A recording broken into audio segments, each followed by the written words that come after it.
So this is about how Public Health England calculates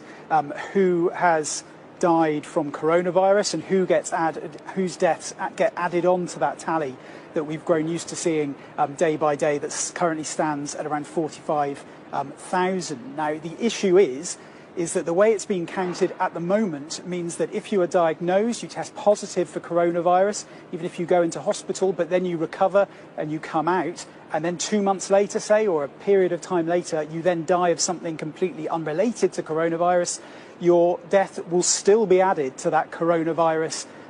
death tally. So the example that was given to me by a government source was basically if you had tested positive in February for coronavirus, you'd recovered, you'd been fine for the last few months, but then you'd been hit by a lorry or hit by a bus yesterday and died, your death would still be added on to that coronavirus tally, even though clearly, even though you may have had it, clearly your death is nothing to do with coronavirus at all. So essentially what this means is that tally that we've been used to getting from the government every day when they are updating us on death figures is likely to be out, is likely to be too high, which means that 45,000 figure that we are currently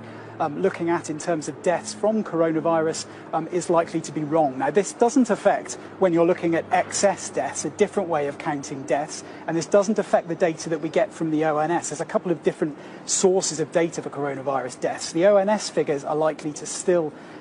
be accurate, but in terms of the actual count that Public Health England and the government rely on, well, that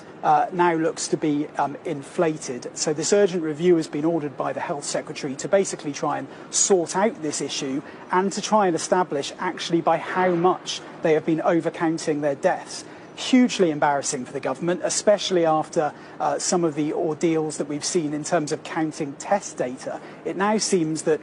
arguably the most crucial figure in this whole coronavirus pandemic, how many people have actually died from the virus, the government's own figures could be way out.